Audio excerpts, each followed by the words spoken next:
ધોરણ 12 કેમેસ્ટ્રીના chapter number 3માં આજનો topic છે આપણો ટૉપિક 3.5.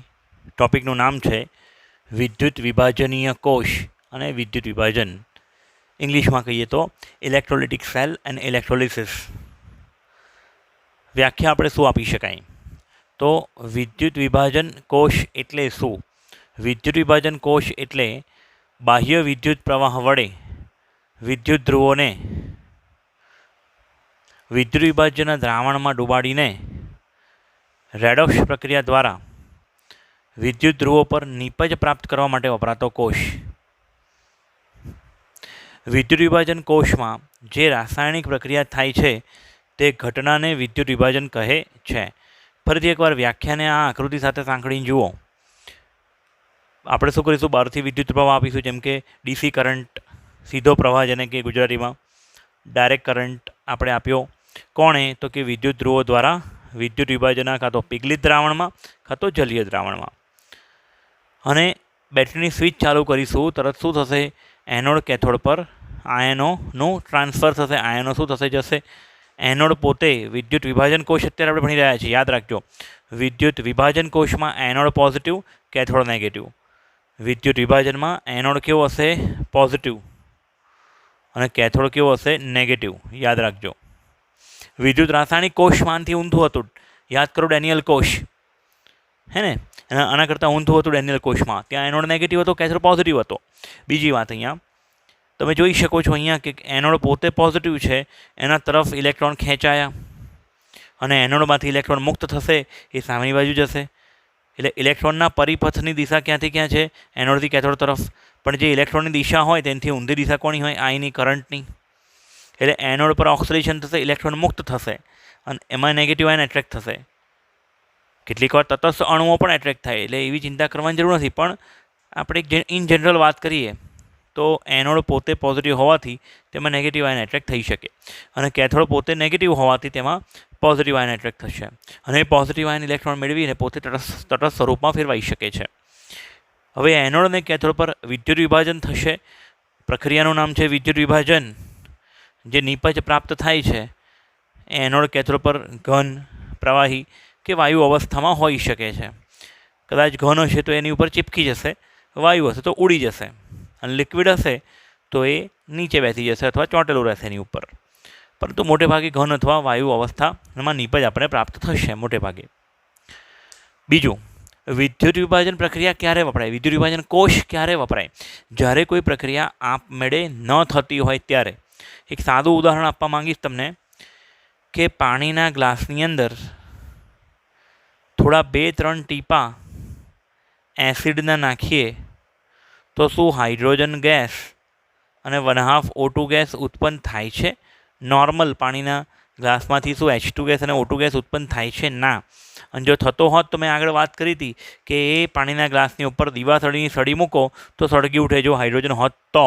પણ એવું થતું નથી. એનો મતલબ પાણીમાંથી H2 ગેસ અને O2 ગેસ છૂટા કરવા કેવા છે? મુશ્કેલ, આપમેળે ન થતી ઘટના. અને આને જો કરાવડાવ્યું હોય તો બહારથી શું કરવું પડે? આ પ્રકારનું યંત્ર વાપરવું પડે, જેમાં નીચે પાણી લીધું હોય, એમાં 2-3 ટીપા એસિડ કે બેઝના નાખ્યા હોય, અને બેટરીના 2 ધ્રુવો જોડ્યા, એનોડ કેથોડ, બેટરીની સ્વિચ ચાલુ કરી તો હાઇડ્રોજન અહીંયા તમને દેખાય છે +1 અવસ્થામાં છે. એક હાઇડ્રોજન +1 × 2 +2, +2માંથી 0, એટલે હાઇડ્રોજનનું શું થયું? રિડક્શન. એટલે હાઇડ્રોજન કઈ જગ્યાએ મળશે આપણને? કેથોડ પર મળશે. કેથોડ પર હાઇડ્રોજન વાયુ મળશે. ઓક્સિજનનો ઓક્સિડેશન આંક -2 છે અહીંયા, અને તત્વમાં અહીંયા O2માં 0 હોય. ઓક્સિજન -2 થી 0 મતલબ એનો ઓક્સિડેશન આંકમાં વધારો થાય છે, એટલે એને કહેવાય ઓક્સિડેશન અર્ધ પ્રક્રિયા. એટલે આ આખી પ્રક્રિયા જે મેં લખી છે તે રેડોક્સ પ્રક્રિયા છે. ચલો બીજું, દરિયાના પાણીમાં અથવા મીઠાને તમે ઘરે પીગાડી શકો છો, પીગલિત મીઠું. શું પીગાડેલા મીઠાને એની જાતે સોડિયમ સોલિડ કે ક્લોરીન ગેસમાં રૂપાંતર પામે છે? ના. મીઠાનું જલીય દ્રાવણમાં કોઈ દિવસ તમને સોડિયમના ટુકડા કે ક્લોરીન વાયુ ઉડતો દેખાય છે? અને જો એવું થતું હોત તો ક્લોરીનની ખરાબ વાસ આવતી આપણને, સોડિયમના ટુકડા દેખાતા. પણ એવું નથી થતું.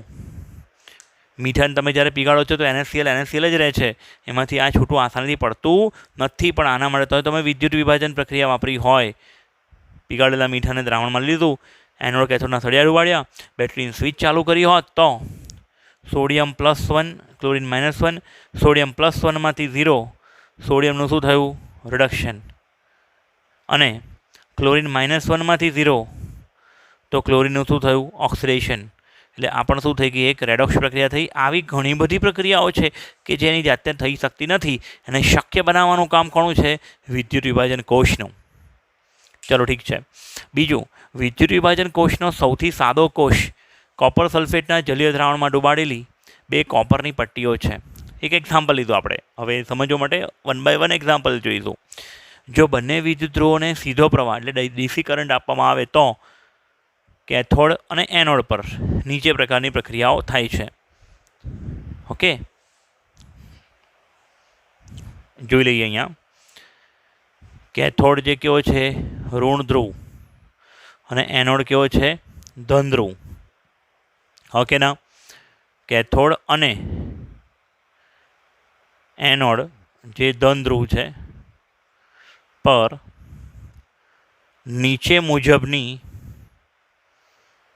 પ્રક્રિયા થશે. હવે જો આપણી પાસે કોપર સલ્ફેટનું જલીય દ્રાવણ હોય તો કોપરના ધ્રુવો એટલે સક્રિય વિદ્યુત ધ્રુવો આપણે ડુબાડ્યા, અને સક્રિય વિદ્યુત ધ્રુવો ડુબાડ્યા તો એ પોતે પ્રક્રિયામાં ભાગ લેશે.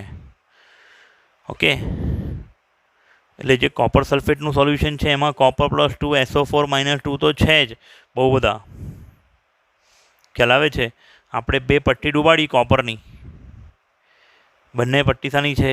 કોપરની જ. દ્રાવણ શાનું છે? કોપર સલ્ફેટનું જલીય દ્રાવણ. અને બહારથી શું જોડી? બેટરી. બેટરીના પોઝિટિવ એન્ડને આપણે કહીશું એનોડ, અને બેટરીના નેગેટિવ એન્ડને આપણે કહીશું કેથોડ. હલા રહેશે યાદ? બેટરીનો જે પોઝિટિવ છે એને એનોડ કીધું, નેગેટિવને શું કહીશું? કેથોડ. હવે સક્રિય વિદ્યુત ધ્રુવ હોવાને કારણે અહીંયા એનોડ પર કોપરનો સળિયો પોતે ઓક્સિડાઇઝ પામશે. એટલે કોપરનો સળિયો જે છે તે એનોડ બાજુનો સળિયો થોડો પતલો થશે મારી જેમ.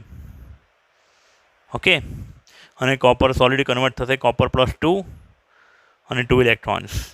એ ઇલેક્ટ્રોન બહાર નીકળીને ક્યાં જશે? પેલી બાજુ સામેની સાઈડ. આ પ્રક્રિયાને આપણે શું કહી શકાય બેટા? Oxidation half reaction. અને કેથોડ પર શું થશે?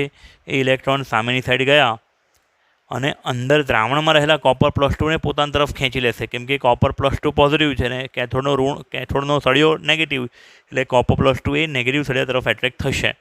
અને કોપર +2 કે જે દ્રાવણમાં ડુબાડેલો છે તે ઇલેક્ટ્રોન સ્વીકારશે અને કોપર સોલિડ બનાવશે. મોટે ભાગે આ પ્રક્રિયાનો ઉપયોગ અશુદ્ધ કોપરને શુદ્ધ કરવા માટે વાપરી શકાય. અશુદ્ધ કોપરને એનોડ તરીકે લેવાનો, એટલે એમાંથી શું છૂટું પડતું ગયું? કોપર +2 છૂટું પડતું ગયું. અને અહીંયા કોપર +2 જમા થતો ગયો કોપર સ્વરૂપે. એટલે કેથોડની પટ્ટી પતલી લેવાની, કેમ કે એની ઉપર તો જમા જ થવાનું છે, નવું જમા થવાનું છે. અને એનોડના સળિયાને જે અશુદ્ધ કોપર હોય તેને તમારે એનોડ બનાવીને લેવાનો. અશુદ્ધ કોપરમાંથી કોપર +2 નીચે આવશે. ઓલરેડી કોપર +2 બી હતા બીજા વધારાના, અને એ કોપર +2 ક્યાં જશે? પાછા કેથોડ પર. ખ્યાલ આવે છે? અને જે અશુદ્ધિઓ છે ક્યાં બેસી જશે? નીચે, જેને આપણે નામ આપેલું એનોડ મડ, એનોડિક પંક. બરાબર છે? 9મા કે 10મા ધોરણમાં તમે શીખ્યા હશો. પછી આગળ જઈએ બેટા. ત્યારબાદ બાળકો આપણે જોઈએ વિદ્યુત વિભાજનનું મહત્ત્વ. વિદ્યુત વિભાજન જે પ્રક્રિયા આપણે જોઈ, વ્યાખ્યા જોઈએ નહીં, તેનું મહત્ત્વ શું? પહેલું તો પાણી H2ઓમાંથી H2 ઉત્પન્ન કરવા માટે આપણે વાત કરી કે એ પ્રક્રિયા આપણે નહીં થઈ શકવાની, પણ તેમાં પાણીમાં સહેજ એસિડ કે બેઝના 2-3 ટીપા નાખીને એમાં 2 સળિયા પ્લેટિનમ અથવા ગ્રેફાઇટના નિષ્ક્રિય વિદ્યુત ધ્રુવો ડુબાડીને બેટરી સાથે જોડવામાં આવે. બેટરીને ચાલુ કરવાથી કેથોડ ઉપર હાઇડ્રોજન વાયુ, એનોડ ઉપર O2 વાયુ પ્રાપ્ત થાય છે. એટલે હાઇડ્રોજન મેળવવો, હાઇડ્રોજનનો ઉપયોગ પછી આપણે આગળ બળતણ તરીકે કરી શકીશું.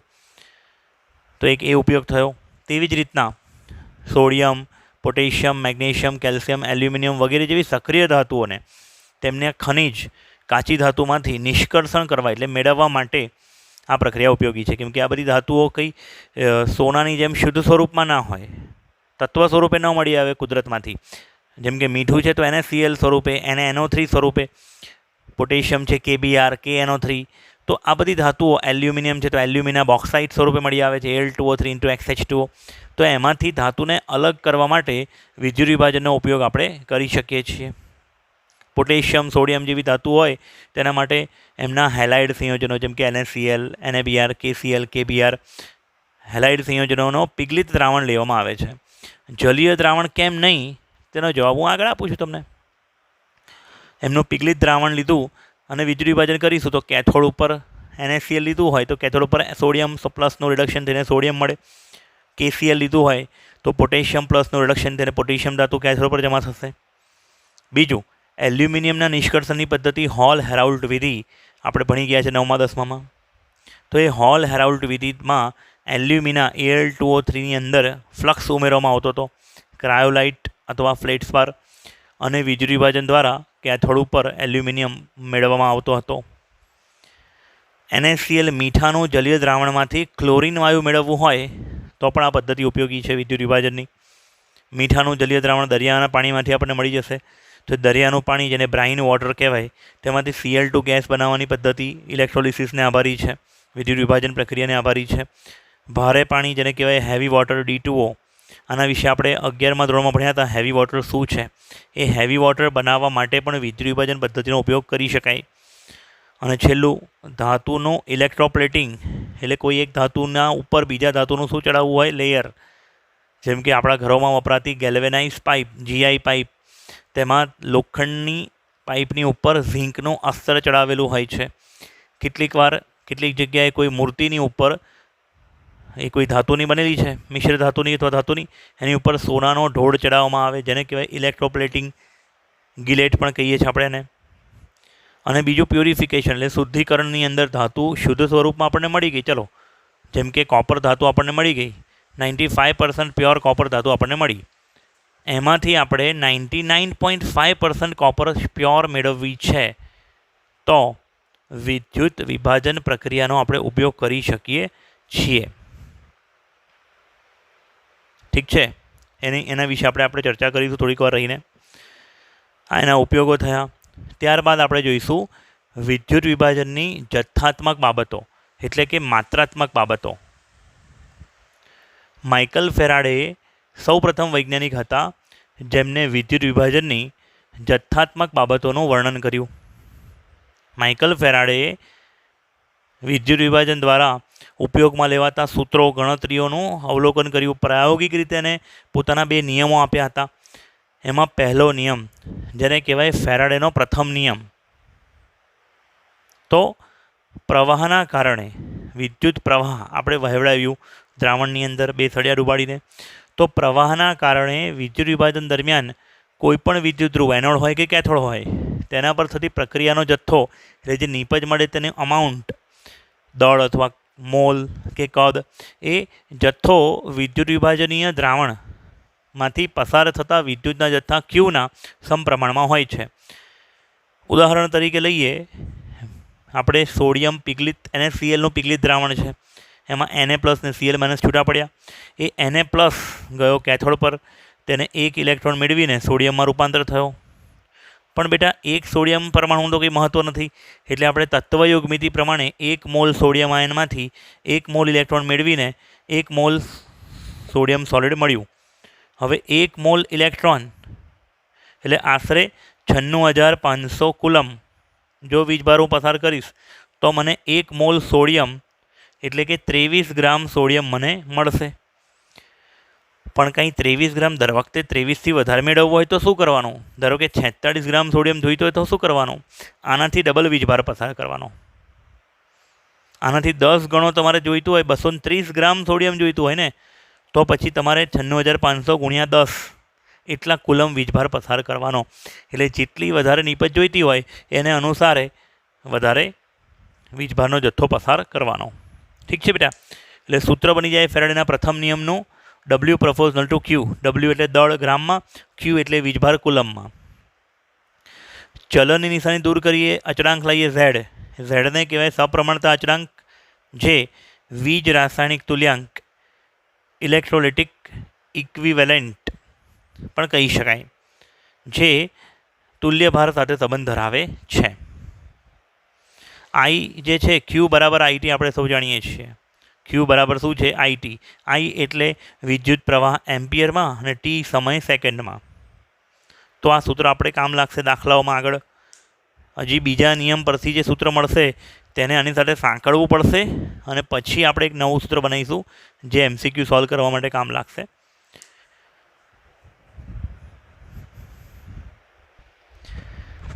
ત્યારબાદ જોઈએ ફેરાડેનો બીજો નિયમ.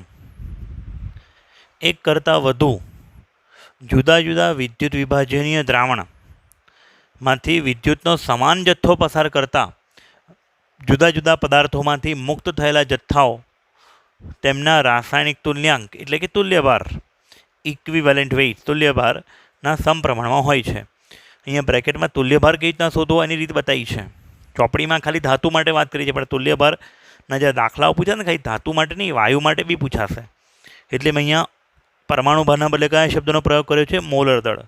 મોલર દળ એટલે પરમાણુ હોય તો પરમાણુ ભાર ને અણુ હોય તો નિપજ તરીકે અણુભાર વોટેવર. તો મોલર દળના છેદમાં 1 મોલ નિપજ મેળવવા માટે જરૂરી ઇલેક્ટ્રોનના મોલ. આના વિશે હું ચર્ચા કરું. W proportional to equivalent weight. અહીંયા ઇક્વિવેલન્ટ વેઇટ મેં ઈ સંજ્ઞા આપી છે. આ ઈ સંજ્ઞા તમે કોષના પોટેન્શિયલ સાથે સરખાવતા નહીં, ભૂલ ના કરતા. એ ઈ સેલ અલગ વસ્તુ છે, ઈ અલગ વસ્તુ છે. ઈ એટલે અહીંયા આ સૂત્રમાં ઈ એટલે શું? Equivalent weight તુલ્યભાર. એમ તો 11મા ધોરણમાં તુલ્યભાર શોધતા શીખવાડેલું પણ ફરીથી અહીંયા આપણે શીખીશું. હવે W પ્રપોઝનલ ટુ ઈ હોય, ચલનની નિશાની દૂર કરીએ તો W is equal to K into E થઈ જાય. તો W by E is equal to શું થઈ જાય? કે અચળાંક. એનો મતલબ વજન અને તુલ્યભારનો ભાગાકાર જે છે કેવો રહેશે? અચળ રહેશે. એટલે કે W1 upon E1 equal to W2 upon E2 is equal two W3 upon E3 and goes on. આગળ ને આગળ ચોથું દ્રાવણ તો ચોથું પણ લખી શકાય W4 અપોન E4. 2 દ્રાવણ 3 દ્રાવણ ગમે તેટલા દ્રાવણો માટે આપણે આ વસ્તુ અપ્લાય કરી શકીએ છીએ. પણ કન્ડિશન શું છે? અહીંયા સમાન જથ્થો પસાર કરવાનો એટલે ક્યુ કોન્સ્ટન્ટ રાખી દેવાનો. શ્રેણી જોડાણમાં આવું હોય. શ્રેણીમાં મેં 3 બીકરને 3 પાત્રને જોડ્યા છે. શ્રેણી જોડાણમાં NaCl લિક્વિડ, MgCl2 લિક્વિડ અને AlCl3 લિક્વિડ 3 વિદ્યુત વિભાજ્ય પદાર્થો મેં લીધેલા છે. બેટરી સાથે જોડ્યું છે. અહીંયાથી કેથોડમાંથી ઇલેક્ટ્રોન બહાર નીકળશે, જશે અહીંયા. એટલે કે આ બાજુનો કેથોડમાં એલ્યુમિનિયમ+3 એટ્રેક્ટ થશે Cl- એનોડ પર. પછી અહીંયા કેથોડ પર Mg+2 એટ્રેક્ટ થશે Cl- એનોડ પર. અહીંયા Na+1 એટ્રેક્ટ થશે કેથોડ પર અને Cl- એટ્રેક્ટ થશે એનોડ પર. ખ્યાલ આવે છે બેટા? એટલે બધાની અંદર એક વસ્તુ ફિક્સ.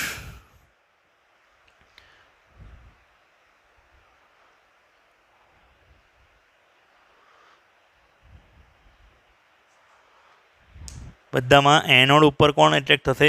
Cl-. એટલે એનોડની પ્રક્રિયા તો બધાની કોમન જ હશે પણ જે અનકોમન છે કયા કયા જુદા છે? Na+1 Mg+2 અને Al+3. કેથોડ પર એમની શું પ્રક્રિયાઓ થશે જોઈએ આપણે. અહીં કેથોડ પર થતી પ્રક્રિયાઓ, પહેલી પ્રક્રિયા આપણે જોઈએ sodium +1 electron gives sodium solid. એટલે સોડિયમ અહીંયા જમા થશે, ડિપોઝિટ થશે, ધાતુની પટ્ટી પર જમા થશે. બીજાની અંદર Mg+2 electrons gives Mg solid. અને ત્રીજામાં Al+3 electrons gives aluminium solid. હવે તમારે જો તુલ્યભાર શોધવો હોય તો સોડિયમનો તુલ્યભાર કેટલો? Equivalent weight of sodium. તો એનો પરમાણુ ભાર 23 ગ્રામ પ્રતિ મોલ ના છેદમાં એનો ઓક્સિડેશનાંક અહીંયા 1 છે. અથવા તમે એવું પણ જોઈ શકો છો કે 1 મોલ નિપજ મેળવવા માટે કેટલા મોલ ઇલેક્ટ્રોનના જોઈએ છે? 1 એટલે 23/1 એનો 23 આવ્યો તુલ્યભાર. એ રીતે જ ઇક્વિવેલન્ટ વેઇટ. સો મેગ્નેશિયમનો તુલ્યભાર બરાબર મેગ્નેશિયમનો પરમાણુ ભાર 24 અને 1 મોલ મેગ્નેશિયમ મેળવવા માટે કેટલા મોલ ઇલેક્ટ્રોન જોઈએ છે? 2. અથવા તમે એવું પણ કહી શકો છો પરમાણુ ભારના છેદમાં ઓક્સિડેશનાંક ચાલે તો 12 એનો તુલ્યભાર થયો. અને બીજું equivalent weight of aluminium is equal to 27 એનો પરમાણુ ભાર છે, 3 મોલ ઇલેક્ટ્રોન જોઈએ છે એટલે થઈ જશે 9.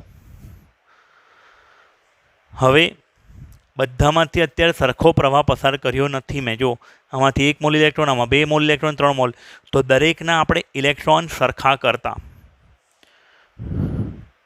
ઉપરની પ્રક્રિયાઓમાં વીજભાર સમાન કરતા, કેમ કે એ શરત છે એટલા માટે.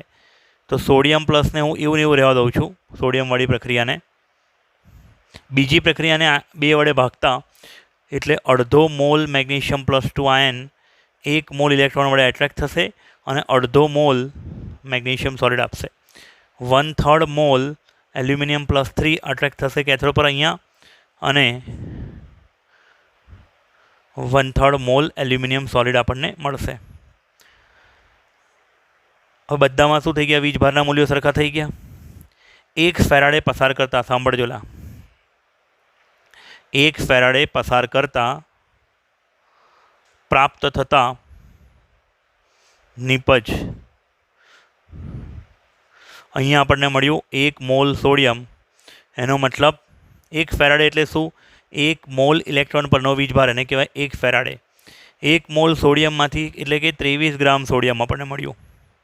અહીંયા અડધો મોલ મેગ્નેશિયમ મળ્યું, એનો મતલબ 12 ગ્રામ મેગ્નેશિયમ આપણને ઓપ્ટેન થયું. અને 1/3 મોલ એલ્યુમિનિયમ ત્રીજા કેસમાં એટલે કે 9 ગ્રામ એલ્યુમિનિયમ. કઈ ધાતુ વધારે મળી? જેનો તુલ્યભાર સૌથી વધારે હતો. કોનો તુલ્યભાર સૌથી વધારે હતો? સોડિયમનો, આ 3માંથી. તો એનો જથ્થો બી કેવો મળ્યો? વધારે મળ્યો. બીજી એક ખાસ બાબત જોવાની છે. 1 ફેરાડે વીજભાર પસાર કરવાથી પ્રાપ્ત થતી નિપજ કેટલી હોય? તેના તુલ્યભાર જેટલી હોય. ખ્યાલ આવે છે બેટા? 1 ફેરાડે વીજભાર પસાર કરવાથી પ્રાપ્ત થતી નિપજ કેટલી હશે? તુલ્યભાર જેટલી. યાદ રાખજો.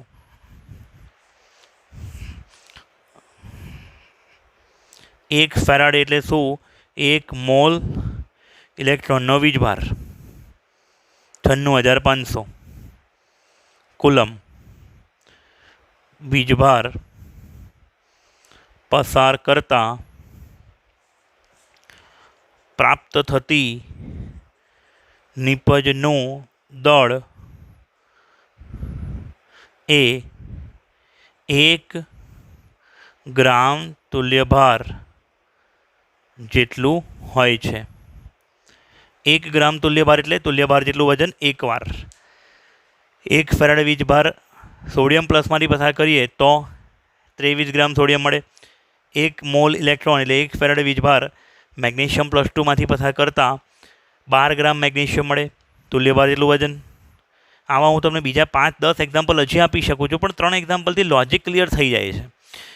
1 મોલ ઇલેક્ટ્રોન એલ્યુમિનિયમ +3માંથી પસાર કરતાં 9 ગ્રામ એલ્યુમિનિયમ મળે છે. એટલે આ નોંધ ક્લિયર રાખજો. દાખલા ગણવામાં, MCQ ગણવામાં બહુ કામ લાગશે. આગળ જઈએ બેટા. હજી ત્યારબાદ કેટલાક સૂત્રો જોઈ લઈએ જે તમને MCQમાં કામ લાગશે. ટેક્સ્ટબુકની અંદર સૂત્રો ડાયરેક્ટ નથી વાપર્યા, તેમાં થોડી લાંબી રીત કરી છે, પણ MCQમાં તમને બધા સૂત્રો કામ લાગશે. ઓકે. ફેરાડેના પ્રથમ નિયમ મુજબ W પ્રોપોર્શનલ Q છે, આપણે જાણીએ છીએ. બીજા નિયમ પ્રમાણે W પ્રોપોર્શનલ ટુ તુલ્યભાર ઇક્વિવેલન્ટ વેઇટ, જેને મેં E સંજ્ઞા આપી. W પ્રોપોર્શનલ ટુ Q અને W પ્રોપોર્શનલ ટુ E ને સમન્વય કરતા, બેને સમીકરણ 1 અને 2ને ભેગું કરીએ તો W પ્રોપોર્શનલ ટુ EQ થાય. બરાબર. પ્રોપોર્શનલની સાઇન હટાવવા માટે હું અચળાંક લાવ્યો F, 1/F. અચળાંકના વિસ્તરણની બી અચળાંક જ કહેવાય ને. અહીં W એટલે શું? તો નિપજનું દળ ગ્રામમાં. E એટલે તુલ્યભાર ઇક્વિવેલન્ટ વેઇટ. ઇક્વિવેલન્ટ વેઇટ શોધવું હોય તો શું કરવાનું? હમણાં થોડીક વાર પહેલાં કીધું, મોલર દળના છેદમાં n. n ફેક્ટર શું હોય? તો કે 1 મોલ નિપજ મેળવવા માટે જરૂરી ઇલેક્ટ્રોનના મોલ, એને કહેવાય n ફેક્ટર. ઓકે. મોલર દળ એટલે અણુ હોય તો અણુભાર લેવાનો, પરમાણુ હોય તો પરમાણુ ભાર. જેમ કે નિપજમાં O2 મળતો હોય તો O2નો અણુભાર 32 લેવાનો. પણ જો નિપજમાં એલ્યુમિનિયમ, સોડિયમ, મેગ્નેશિયમ ધાતુ પરમાણુ મળતો હોય તો પરમાણુ ભાર લેવાનો. ઠીક છે. Q એટલે વીજભાર કુલમમાં આગળ વાત કરી. F ફેરાડે અચળાંક 96,500 કુલમ. Q બરાબર IT થાય, આપણે જાણીએ છીએ. Q બરાબર શું થાય? IT. એટલે Qની બદલે મેં શું મૂકી દીધું? IT. એટલે સૂત્ર બની ગયું W = EIT/F. હવે આ E જે છે, E એટલે શું? M/N तो समीकरण 5 बनी जैसे डब्ल्यू बराबर MIT अपॉन NF। सूत्र नहीं तो याद राखवानुं छे, साथे तेमां कया एकम लेवाना छे ते पण याद राखवानो छे। जेम के विद्युत प्रवाह आईनो एकम एम्पियर में लेवानो, टी समयनो एकम सेकंड में लेवानो कम्पलसरी। कदाच ए लोकोए मिनिट के कलाक में आप्यो होय तो सेकंड में फेरवीने पछी मूकवानी वेल्यू।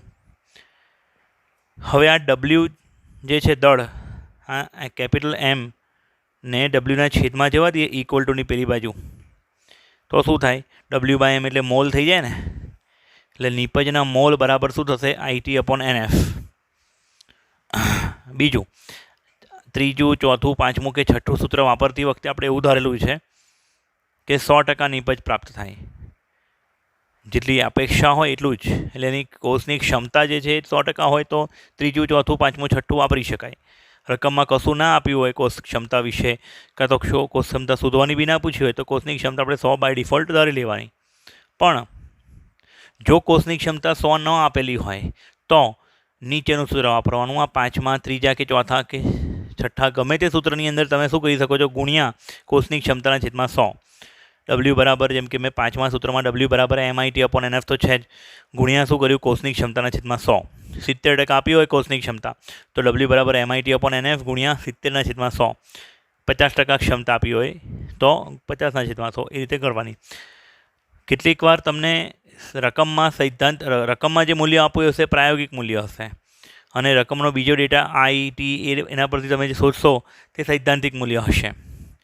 तो कोषनी क्षमता जो ए रीते शोधवी होय तो 100 गुणिया निपजना जत्थानुं प्रायोगिक मूल्य छेदमां निपजना जत्थानुं सैद्धांतिक मूल्य। ठीक है बेटा।